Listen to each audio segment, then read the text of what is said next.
Hello મિત્રો, સ્વાગત છે તમારો અમારા નવા વ્લોગમાં. અને આજે અમે આવ્યા છીએ અમારા ફાર્મ હાઉસે અને બનાવ્યો છે વઘારેલો રોટલો. તો રેસીપી તો શેર કરવી બને જ છે ને, પણ ખમો પહેલેથી જુઓ.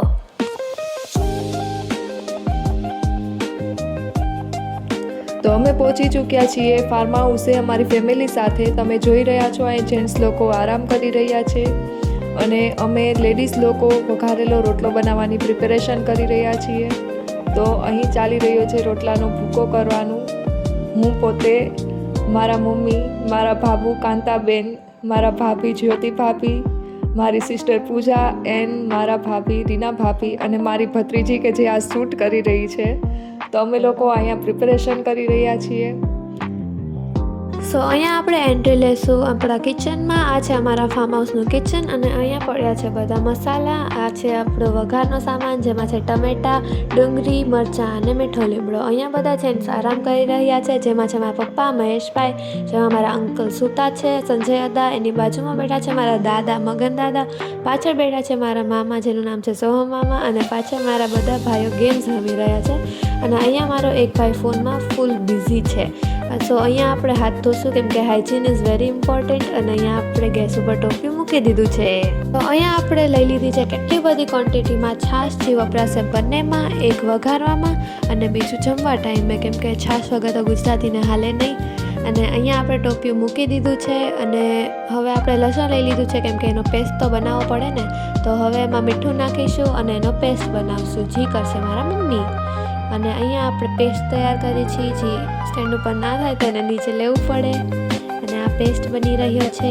અહીંયા છે આ ભૂકો કરેલો રોટલો, જે કે આટલી બધી ક્વોન્ટિટીમાં જોઈ જશે. અને અહીંયા વઘારની શરૂઆત થઈ ગઈ છે. આપણે પહેલાં નાખી દીધું છે તેલ અને હવે આમાં પડશે રાઈ. સો અહીં તેલ ગરમ થઈ ગયું છે અને રાઈ પડી ગઈ છે. તો હવે આપણે આમાં નાખીશું જીરું. અને આ વઘારેલો રોટલો બનવાનો છે 15થી 16 જણા માટે. તો કેટલી બધી ક્વોન્ટિટીમાં જોશે. સો રાઈ ને જીરું પછી આપણે નાખીશું હિંગ, જે સ્વાદ અનુસાર તમે નાખી શકો છો. અને આમાં જેટલી બી વાનગી નાખવામાં આવી છે એ તમારા સ્વાદ અનુસાર કરજો, કેમ કે આ વધારે જણાઓ માટે છે અને તમારા ઘરે અગર ઓછા જણા હોય તો એમના માટે ઉપયુક્ત છે. હવે આપણે આમાં નાખીશું ડુંગળી અને ડુંગળીને થોડીક વાર આપણે સાતળવા દઈશું.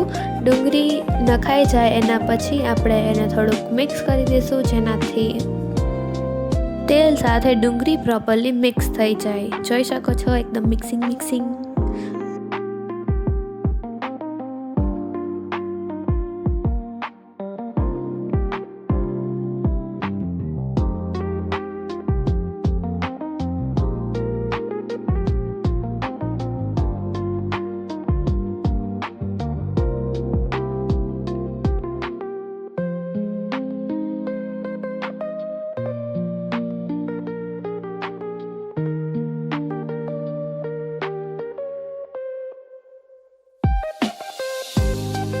સો હવે આપણે આમાં નાખીશું મીઠો લીમડો, જેનાથી એકદમ મસ્ત સ્વાદ આવશે અને સુગંધ બી બહુ મસ્ત આવશે.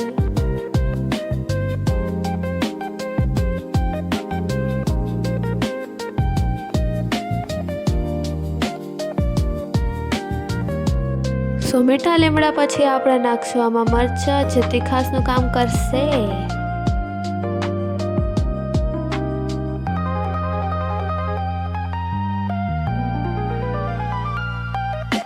સો મરચાં પછી આપણે નાખશું લસણનો પેસ્ટ. જોઈ શકો છો કેટલો બધો છે. સો પેસ્ટ નાખીને હવે આપણે એને મિક્સ કરશું, જેનાથી પ્રોપરલી એનો સ્વાદ આવે.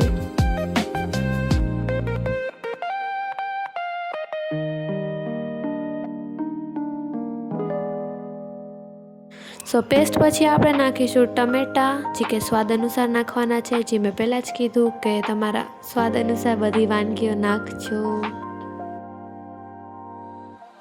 સો ટમેટા નખાઈ ગયા છે અને ટમેટા પછી આપણે નાખીશું હળદર, જેનાથી કલર આવશે.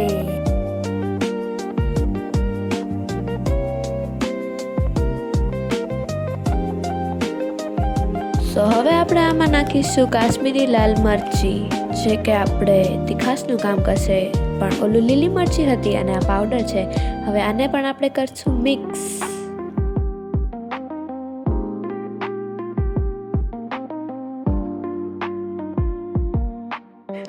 આપણે આમાં એડ કરીશું છાશ. છાશ વઘારેલા રોટલાનું મેઇન ઇન્ગ્રીડિયન્ટ છે, તો એડ તો કરવી જ પડે. અમે નાખી હતી 8 થી 9 કોથળી છાશ. તમે સ્વાદ અનુસાર નાખી શકો છો. સો છાશ નાખીને આપણે એને સરખી રીતે હલાવી લેશું. અને આ રેસીપીના શેફ છે મારા પપ્પા, પણ એમનો શૂટ લેતા અમે ભૂલી ગયા હતા, પણ આગળ તમે એમને જોઈ જ લીધા હશે, જેમને ગ્રીન ટી શર્ટ પહેર્યું હતું. તો અહીં પર છાશ એડ કર્યા પછી હવે આપણે એડ કરીશું રોટલાનો ભૂકો. રોટલાનો ભૂકો બહુ વધારે ક્વોન્ટિટીમાં છે, કેમ કે 15 થી 20 લોકોનું જમવાનું બનાવવાનું છે. તો અહીં પર રોટલો એડ કરી દીધો છે.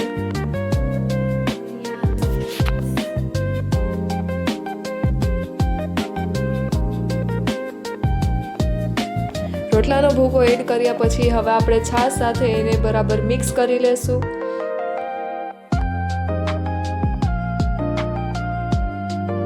તો હવે અહીંયા પર આપણો વઘારેલો રોટલો તૈયાર થઈ ચૂક્યો છે. તો હવે આપણે એને ગાર્નિશ કરશું કોથમીર સાથે. તો કોથમીર એડ કરી દઈએ.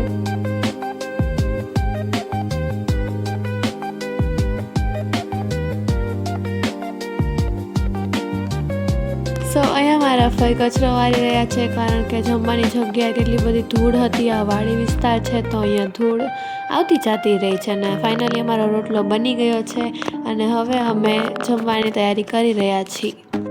સો આ વાડી વિસ્તાર છે, તો અહીંયા એકદમ ગ્રીનરી છે, અને ગ્રીનરીમાં તો ઠંડી પવન હોય જ, અને ઠંડા પવનમાં ફેમિલી સાથે બેસીને જમવાની મજા જ કંઈક અલગ હોય છે. સો અહીંયા પીરસવાનું ચાલુ થઈ ગયું છે. અમે બધી લેડીઝ પીરસવાનું કામ કરી છે, અને જેન્ટ્સ અહીંયા ગોઠવાઈ ગયા છે. મારા મમ્મી રોટલો આપે છે અને મારા ફઈ છાશ આપતા જાય છે.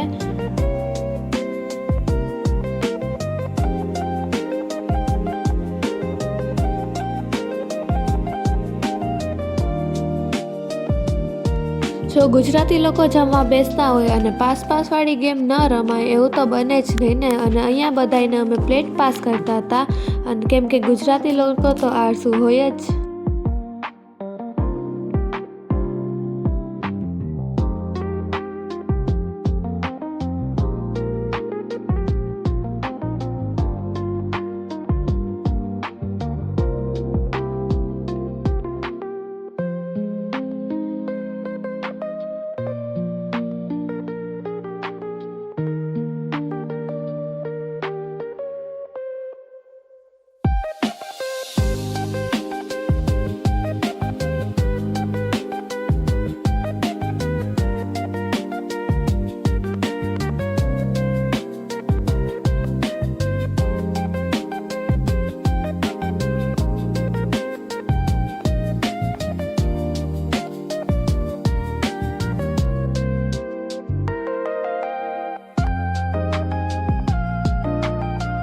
સો અહીંયા મેં ને મારા ફઈએ જમી લીધું હતું. તો જમ્યા પછી અમે પેટને, જે મારું બિલ્લું, એને ખાવા માટે અમે રોટલો તૈયાર, ક્યોંકि જાનવર કા સેવા કરના તો હમારા કર્તવ્ય હૈ. એન્ડ અહીંયા અંદર બહુ વાયડું થતું હતું, તો બારે લઈ આવીને અમે રોટલાનો ભૂકો કરી નાખ્યો, અને એના પછી અમે એને અને રોટલા બેયને અંદર મૂકી દીધું હતું.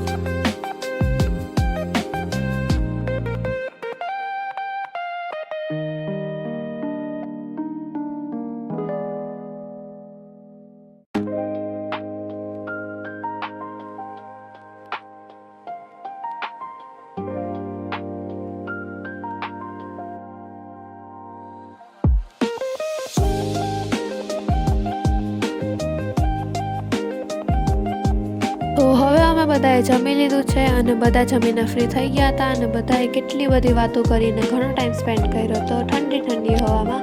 અને હવે ઘરે જવાનો ટાઈમ થઈ ગયો હતો. અહીંયા હું ને મારા ફઈ બેઓ મસ્તી કરતા હતા, અને અહીંયા જ આપણો વ્લોગ પતાવીએ. જો હવે મળશું નેક્સ્ટ વ્લોગમાં.